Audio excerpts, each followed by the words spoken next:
Hello friends, स्वागत है आप सभी का अपने यूट्यूब चैनल फ्यूचर पॉइंट में। तो दोस्तों, आज इस वीडियो में मैं बताने वाला हूं बिहार बोर्ड मैट्रिक परीक्षा 2026 के लिए संस्कृत का ऐसे क्वेश्चन जो बिहार बोर्ड में बार बार पूछे जाते हैं। तो इस वीडियो को शुरू से अंत तक देखिएगा, इस वीडियो को कहीं से स्किप मत कीजिएगा। और यदि दोस्तों अगर आप इस चैनल पर नए हैं तो चैनल को सब्सक्राइब कीजिएगा और वीडियो को लाइक जरूर कीजिएगा। तो चलिए स्टार्ट करते हैं आज का वीडियो। तो दोस्तों, यहाँ पे आपका पहला क्वेश्चन है, शिक्षक ने किससे पढ़ाना आरंभ किया। आपका क्वेश्चन है, शिक्षक ने किससे पढ़ाना आरंभ किया। तो याद रखिएगा, राम प्रवेश राम को पढ़ाना आरंभ किया। यहाँ पे आपका डी ऑप्शन राइट आंसर होगा। चलिए चलते हैं अगला प्रश्न को। तो दोस्तों, यहाँ पे आपका अगला प्रश्न है, विवाह संस्कार के अंतर्गत क्या नहीं आता है। आपका क्वेश्चन है, विवाह संस्कार के अंतर्गत क्या नहीं आता है। तो याद रखिएगा, गोदान नहीं आता है। क्या नहीं आता है? तो गोदान नहीं आता है। यहाँ पे आपका ई ऑप्शन राइट आंसर होगा। चलिए चलते हैं अगला प्रश्न को। तो दोस्तों, यहाँ पे आपका अगला प्रश्न है, किसके प्रश्न का उत्तर विदुर देते थे। आपका क्वेश्चन है, किसके प्रश्न का उत्तर विदुर देते थे। तो याद रखिएगा, किसके प्रश्न का उत्तर विदुर देते थे। तो याद रखिएगा, धृतराष्ट्र का प्रश्न का उत्तर विदुर देते थे। यहाँ पे आपका डी ऑप्शन राइट आंसर होगा। चलिए चलते हैं अगला प्रश्न को। तो दोस्तों, यहाँ पे आपका अगला प्रश्न है, बच्चों का रक्षक कौन होता है। आपका क्वेश्चन है, बच्चों का रक्षक कौन होता है। तो याद रखिएगा, माता होता है। कौन होता है? तो माताएं होते हैं। यहाँ पे आपका सी ऑप्शन राइट आंसर होगा। चलिए चलते हैं अगला प्रश्न को। तो दोस्तों, यहाँ पे आपका अगला प्रश्न है, शिक्षा नियमों का पालन कौन करते हैं। आपका क्वेश्चन है, शिक्षा नियमों का पालन कौन करते हैं। तो याद रखिएगा, शिष्य करते हैं। कौन करते हैं? तो शिष्य करते हैं। यहाँ पे आपका सी ऑप्शन राइट आंसर होगा। चलिए चलते हैं अगला प्रश्न को। तो दोस्तों, यहाँ पे आपका अगला प्रश्न है, स्वामी दयानंद की शिक्षा किस भाषा से प्रारंभ हुई। आपका क्वेश्चन है, स्वामी दयानंद की शिक्षा किस भाषा से प्रारंभ हुई। बताइए कमेंट करके, किस भाषा से प्रारंभ हुई। तो याद रखिएगा, संस्कृत भाषा से प्रारंभ हुई। यहाँ पे आपका डी ऑप्शन राइट आंसर होगा। चलिए चलते हैं अगला प्रश्न को। तो दोस्तों, यहाँ पे आपका अगला प्रश्न है, राजशेखर की रचना कौन सी है। आपका क्वेश्चन है, राजशेखर की रचना कौन सी है। तो याद रखिएगा, काव्य मीमांसा है। कौन सी है? तो काव्य मीमांसा है। यहाँ पे आपका ई ऑप्शन राइट आंसर होगा। चलिए चलते हैं अगला प्रश्न को। तो दोस्तों, यहाँ पे आपका अगला प्रश्न है, करमवीर कहाँ का रहने वाला था।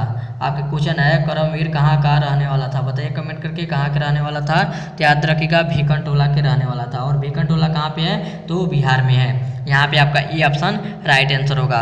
चलिए चलते हैं अगला प्रश्न को। तो दोस्तों, यहाँ पे आपका अगला प्रश्न है, सरस्वती का कुलगृह कौन सा महानगर था। आपका क्वेश्चन है, सरस्वती का कुलगृह कौन सा महानगर था। बताइए कमेंट करके, कौन सा था। तो याद रखिएगा, पाटलिपुत्र है। कौन सा है? तो पाटलिपुत्र है। यहाँ पे आपका सी ऑप्शन राइट आंसर होगा। चलिए चलते हैं अगला प्रश्न को। तो दोस्तों, यहाँ पे आपका अगला प्रश्न है, इंद्रलोक किस नगर को कहा गया है। आपका क्वेश्चन है, इंद्रलोक किस नगर को कहा गया है। तो याद रखिएगा, पाटलिपुत्र नगर को कहा गया है। यहाँ पे आपका डी ऑप्शन राइट आंसर होगा। चलिए चलते हैं अगला प्रश्न को। तो दोस्तों, यहाँ पे आपका अगला प्रश्न है, पति किसका रक्षक होता है। आपका क्वेश्चन है, पति किसका रक्षक होता है। तो याद रखिएगा, स्त्रियों का होता है। किसका होता है? तो स्त्रियों का होता है। यहाँ पे आपका ई ऑप्शन राइट आंसर होगा। चलिए चलते हैं अगला प्रश्न को। तो दोस्तों, यहाँ पे आपका अगला प्रश्न है, प्रश्नोत्तर रूप में कौन ग्रंथ है। आपका क्वेश्चन है, प्रश्नोत्तर रूप में कौन ग्रंथ है। बताइए कमेंट करके, कौन है। तो याद रखिएगा, विदुर नीति है। कौन है? तो विदुर नीति है। यहाँ पे आपका डी ऑप्शन राइट आंसर होगा। चलिए चलते हैं अगला प्रश्न को। तो दोस्तों, यहाँ पे आपका अगला प्रश्न है, गुरु शिष्य को कहाँ ले जाते हैं। आपका क्वेश्चन है, गुरु शिष्य को कहाँ ले जाते हैं। बताइए कमेंट करके, कहाँ पे ले जाते हैं। तो याद रखिएगा, घर ले जाते हैं। कहाँ पे ले जाते हैं? तो घर ले जाते हैं। यहाँ पे आपका बी ऑप्शन राइट आंसर होगा। चलिए चलते हैं अगला प्रश्न को। तो दोस्तों, यहाँ पे आपका अगला प्रश्न है, कौन सी भूमि पवित्र और ममतामयी है। आपका क्वेश्चन है, कौन सी भूमि पवित्र और ममतामयी है। बताइए कमेंट करके, कौन सी है। तो याद रखिएगा, भारत भूमि है। कौन सी है? तो भारत भूमि है। यहाँ पे आपका सी ऑप्शन राइट आंसर होगा। चलिए चलते हैं अगला प्रश्न को। तो दोस्तों, यहाँ पे आपका अगला प्रश्न है, अरे वाचल कितना बोलते हो किस पुरुष का कथन है। आपका क्वेश्चन है, अरे वाचल कितना बोलते हो किस पुरुष का कथन है। बताइए कमेंट करके, किस पुरुष का कथन है। तो याद रखिएगा, किस पुरुष का कथन है। तो चतुर्थ पुरुष का कथन है। किसका है? तो चतुर्थ पुरुष का कथन है। यहाँ पे आपका ए ऑप्शन राइट आंसर होगा। चलिए चलते हैं अगला प्रश्न को। तो दोस्तों, यहाँ पे आपका अगला प्रश्न है, किसके अर्थभाव में भी राम प्रवेश की महाविद्यालय में प्रवेश पाया।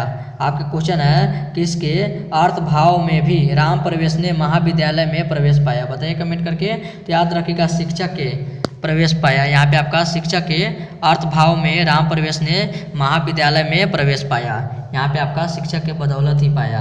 यहाँ पे आपका डी ऑप्शन राइट आंसर होगा। चलिए अगला प्रश्न की ओर चलते हैं। तो दोस्तों यहाँ पे आपका अगला प्रश्न है, भगवान बुद्ध भविष्य में किस नगर को महानगर बननेगा कहा। आपका क्वेश्चन है, भगवान बुद्ध भविष्य में किस नगर को महानगर बनेगा कहा। बताइए कमेंट करके किस नगर को कहा था। तो याद रखिएगा पाटलिपुत्र को कहा था। किसको कहा था, तो पाटलिपुत्र को कहा था।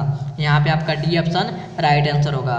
चलिए चलते हैं अगला प्रश्न को। तो दोस्तों यहाँ पे आपका अगला प्रश्न है, कौन परिश्रम नहीं करना चाहता है। आपका क्वेश्चन है, कौन परिश्रम नहीं करना चाहता है। तो याद रखिएगा आलसी लोग परिश्रम करना नहीं चाहता है। यहाँ पे आपका डी ऑप्शन राइट आंसर होगा। चलिए चलते हैं अगला प्रश्न को। तो दोस्तों यहाँ पे आपका अगला प्रश्न है, मुगल काल में किसका उदय था। आपका क्वेश्चन है, मुगल काल में किसका उदय था। बताइए कमेंट करके किसका उदय था। याद रखिएगा पाटलिपुत्र का उदय था। यहाँ पे आपका बी ऑप्शन राइट आंसर होगा। चलिए चलते हैं अगला प्रश्न को। तो दोस्तों यहाँ पे आपका अगला प्रश्न है, घर में आग लगने पर कौन नहीं भागा। आपका क्वेश्चन है, घर में आग लगने पर कौन नहीं भागा। याद रखिएगा आलसी लोग नहीं भागा। यहाँ पे आपका बी ऑप्शन राइट आंसर होगा। और ये था आपका वीडियो का लास्ट क्वेश्चन। अब वीडियो यहीं पे खत्म करते हैं। उम्मीद करते हैं वीडियो आप सभी को बहुत ही अच्छा लगा होगा। तो इस वीडियो में जाते जाते इस वीडियो को जरूर एक लाइक कर दीजिएगा और चैनल पर नया है तो चैनल को सब्सक्राइब जरूर कीजिएगा।